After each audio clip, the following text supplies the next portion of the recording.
यदि कोई धरती और आसमान को एक कर दे तब भी ये सिद्ध नहीं होगा कि मिहिर भोज गुर्जर जाति के थे। उस मीटिंग में मैंने सीएम साहब को एक बात समझाने की कोशिश करी कि जो गुर्जर प्रतिहार शब्द हमने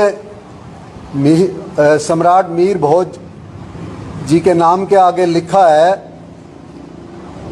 वो गुर्जर समाज जो गुर्जर बरादरी है उससे रिलेटेड नहीं है। हमने कहा गुर्जर प्रतिहार एक वंशज थे, एक डायनेस्टी थी। यदि कोई धरती और आसमान को एक कर दे तब भी ये सिद्ध नहीं होगा कि मिहिर भोज गुर्जर जाति के थे। असल में राजस्थान की परंपरा को समझना इतना आसान नहीं है। यहाँ जाति, कुलवंश और गोत्र अलग प्रकार की ऐतिहासिक समस्या है। यहाँ का भीनमाल पहले श्रीमाल कहलाता था, इसीलिए यहाँ के निवासी कहलाए श्रीमाली। ये अलग बात है कि यहाँ श्रीमाली बहुल संख्या में थे, लेकिन कोई गैर श्रीमाली भी यहाँ से बाहर जाता तो स्वयं को श्रीमाली बताता। झालावाड़ से आए तो झाला, सांचौर वाले सांचौरी, जालोर वाले जालोरी, मारवाड़ वाले मारवाड़ी। सोलंकी ठाकुर साहब के यहाँ काम करने वालों के गोत्र सोलंकी हो गए, जबकि वो कहीं और से आए थे और उन्हें अपना इतिहास का कुछ भी अता पता नहीं था। इस इतिहास को पढ़ने के लिए हमें तत्कालीन राजस्थानी और गुजराती साहित्य पढ़ना चाहिए। बात एकदम स्पष्ट हो जाएगी कि गुर्जर एक प्रदेश है, जबकि गुर्जर के साथ लगने वाला प्रतिहार कुलवंश का नाम है जो कि राजपूतों का है।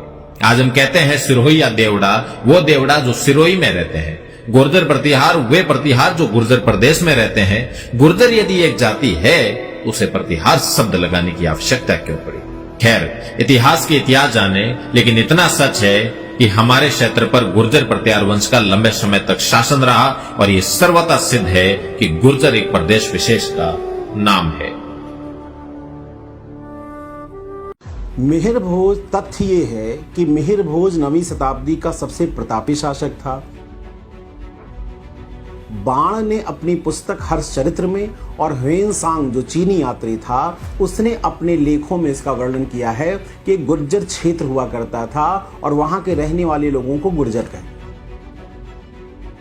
मिहिर भोज ने स्वयं बताया अपने अभिलेखों के माध्यम से कि राम के छोटे भाई लक्ष्मण चूंकि गेटकीपर थे, प्रतिहार थे, तो हमारा वंश उन्हीं से जुड़ा हुआ है और हम लोग यानी लक्ष्मण के खानदान के।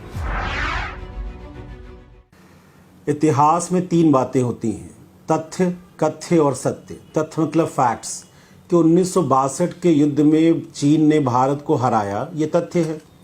पर कथ्य यानी कहानी इसके पीछे की क्या है, कि क्यों हराया, कैसे भारत हारा। और जब कहानी कही जाती है तो कई बार तथ्यों को कहानीकार अपने विचार के अनुसार बताता है। उसी से क्या होता है, अंतिम में जो इतिहास का सत्य है वो छुप जाता है। आज मिहिर भोज के साथ यही हो रहा है। मिहिर भोज तथ्य ये है कि मिहिर भोज 9वीं शताब्दी का सबसे प्रतापी शासक था। कन्नौज उसका आधार था और कन्नौज को आधार बनाकर उसने अरबों और तुर्कों के खिलाफ एक बड़ी लड़ाई लड़ी। यदि कोई धरती और आसमान को एक कर दे तब भी ये सिद्ध नहीं होगा कि मिहिर भोज गुर्जर जाति के थे। असल में राजस्थान की परंपरा को समझना इतना आसान नहीं है। यहाँ जाति, कुलवंश और गोत्र अलग प्रकार की ऐतिहासिक समस्या है। यहाँ का भीनमाल पहले श्रीमाल कहलाता था, इसीलिए यहाँ के निवासी कहलाए श्रीमाली। ये अलग बात है कि यहाँ श्रीमाली बहुल संख्या में थे, लेकिन कोई गैर श्रीमाली भी यहाँ से बाहर जाता तो स्वयं को श्रीमाली बताता। झालावाड़ से आए तो झाला, सांचौर वाले सांचौरी, जालोर वाले जालोरी, मारवाड़ वाले मारवाड़ी। सोलंकी ठाकुर साहब के यहाँ काम करने वालों के गोत्र सोलंकी हो गए, जबकि वो कहीं और से आए थे और उन्हें अपना इतिहास का कुछ भी अता पता नहीं था। इस इतिहास को पढ़ने के लिए हमें तत्कालीन राजस्थानी और गुजराती साहित्य पढ़ना चाहिए। बात एकदम स्पष्ट हो जाएगी कि गुर्जर एक प्रदेश है, जबकि गुर्जर के साथ लगने वाला प्रतिहार कुलवंश का नाम है जो कि राजपूतों का है। आज हम कहते हैं सिरोही या देवड़ा, वो देवड़ा जो सिरोही में रहते हैं। गुर्जर प्रतिहार वे प्रतिहार जो गुर्जर प्रदेश में रहते हैं। गुर्जर यदि एक जाति है, उसे प्रतिहार शब्द लगाने की आवश्यकता क्यों पड़ी?